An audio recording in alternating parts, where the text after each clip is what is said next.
Today's subject is a woman who once saved the American spirit with nothing but a song, a smile, and a pair of patent leather shoes. She was the face of hope during the Great Depression, the darling of presidents, and the rare child star who gracefully outgrew the spotlight. Shirley Temple. She didn't just retire, she transformed, becoming a diplomat, a mother, and one of the few icons to ever escape Hollywood's grip with her dignity intact.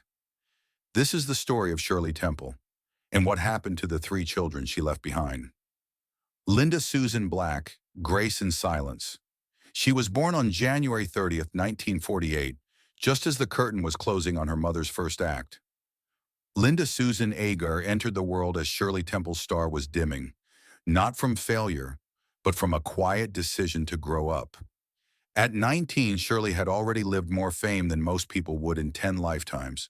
Her marriage to actor John Agar was meant to be the beginning of a new chapter, but it quickly fell into the rhythm of public scrutiny and private disappointment. Linda's early years were lived in the shadow of that unraveling. The media fawned over Shirley as the perfect young mother, but behind the scenes the pressure was immense. When Linda was barely 2, Shirley filed for divorce. It made headlines across the country. She won full custody and, in 1950, remarried Charles Alden Black, a serious, pragmatic businessman who had no interest in Hollywood. At just 3 years old, Linda had already changed names, fathers, and homes. Charles legally adopted her, giving her the name Linda Black, and whisked the family away from Beverly Hills to the more private streets of Atherton, California. In the 1950s, while America tuned in to watch Shirley Temple's storybook on television, Linda was quietly entering grade school, far from studio lights, surrounded by redwoods instead of red carpets. Her mother occasionally returned to public life, but never to movies. By the time Linda turned 10 in 1958, Shirley was transitioning into civic life, joining corporate boards, raising her younger siblings, and beginning to lay the groundwork for her political future. Linda, by contrast, wasn't performing or campaigning. She was studying. Educated in elite California private schools, she showed early aptitude for literature and social sciences. But her academic achievements never made headlines, and she never wanted them to.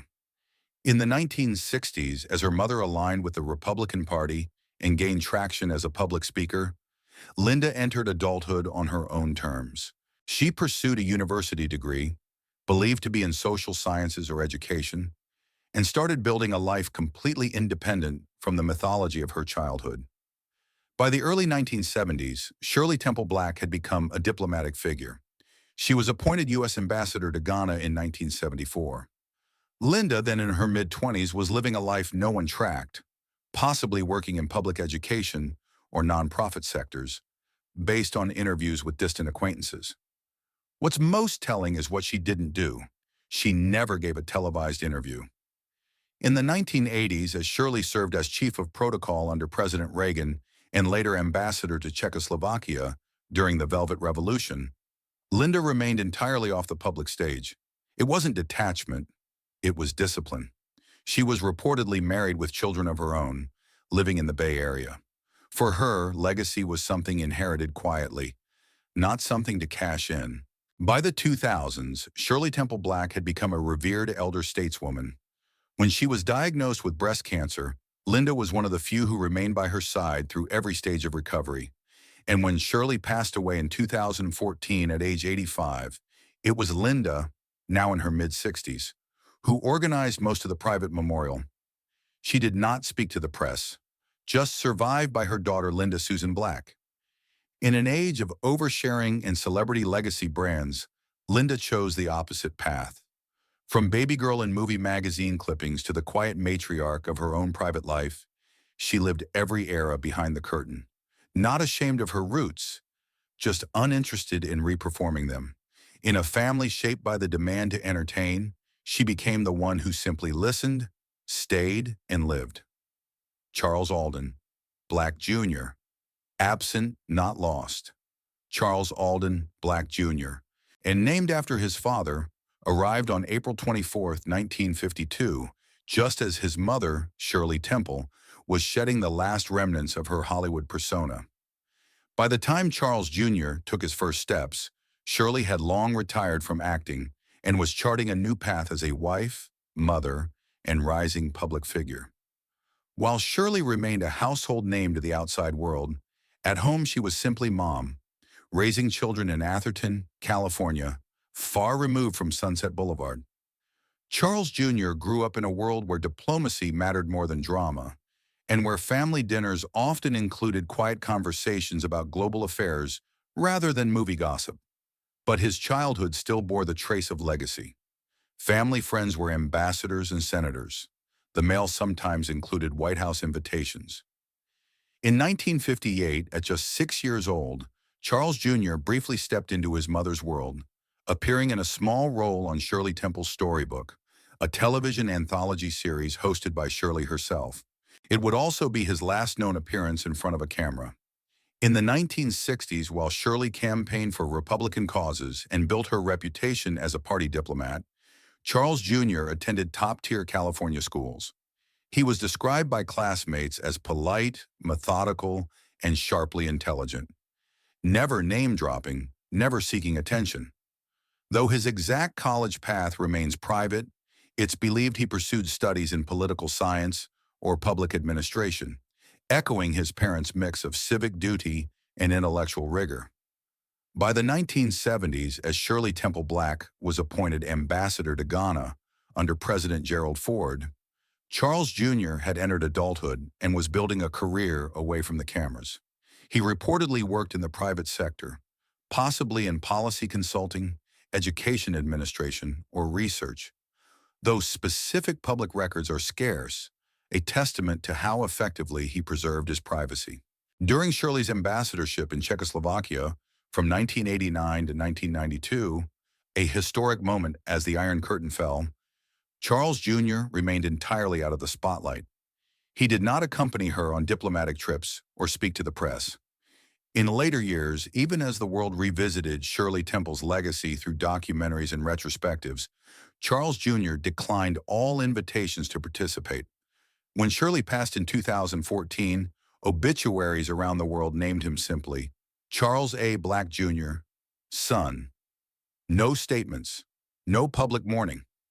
He had lived as he always had, between history and home, deeply connected to one of the most iconic figures of the 20th century, but determined not to be consumed by it.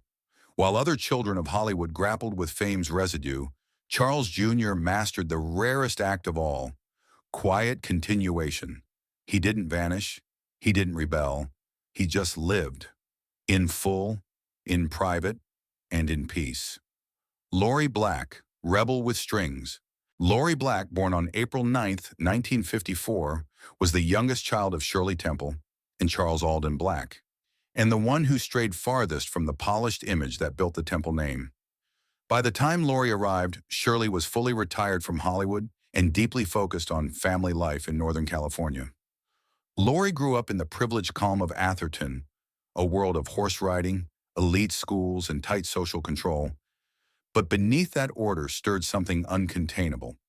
While her mother chaired corporate boards and later entered the diplomatic world, Lori gravitated toward a darker, louder current. As a teenager in the late 1960s, she rejected the pearls and podium expectations of her famous family and immersed herself in the underground scenes blossoming around San Francisco. By the 1980s, she had adopted the name Lorax, a gritty anti-glam identity pulled from Dr. Seuss, but lived more like a growl than a fable. She began playing bass for the abrasive punk band Clown Alley, known for its raw sound and outsider ethos. Her appearance, black hair, leather jackets, no trace of Hollywood polish, signaled her disinterest in family nostalgia. She wasn't interested in being Shirley Temple's daughter. She wanted to annihilate that association. But it was in the late 80s when she joined the influential sludge metal band Melvins that Lori carved out her place in music history. She toured extensively and contributed to albums like Ozma, 1989, Bullhead, 1991, and Eggnog, 1991, records that helped define an era of American underground rock and would later influence the grunge explosion led by Nirvana. While there was long-standing debate over whether she played on Houdini, 1993, Her impact on the band's sound and ethos was undeniable. Lori's presence in the Melvins was controversial, not just musically, but socially. Some accused the band of benefiting from her family name. Others claimed she used it as protection in a male-dominated, hard-edged scene. The truth, as always, was more complicated. Her rebellion wasn't performative. It was survival.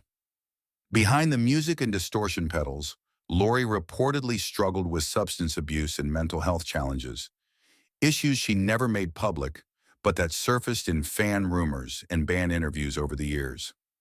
By the mid-1990s, she had disappeared from the stage, quietly exiting the very world she'd fought to enter.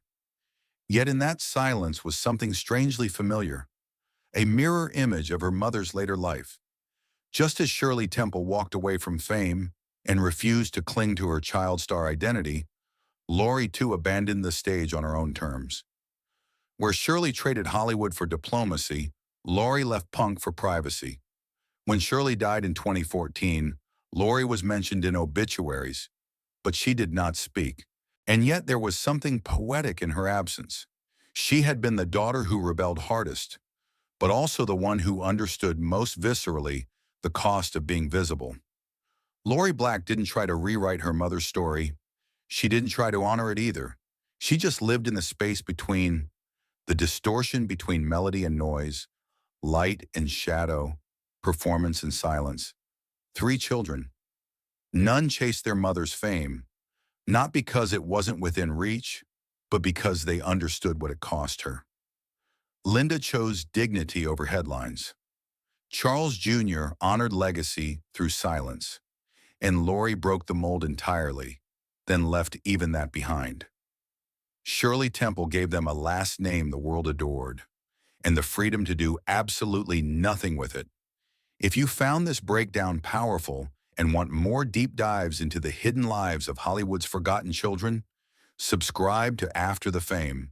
Your support brings these invisible stories to light. Thanks for listening.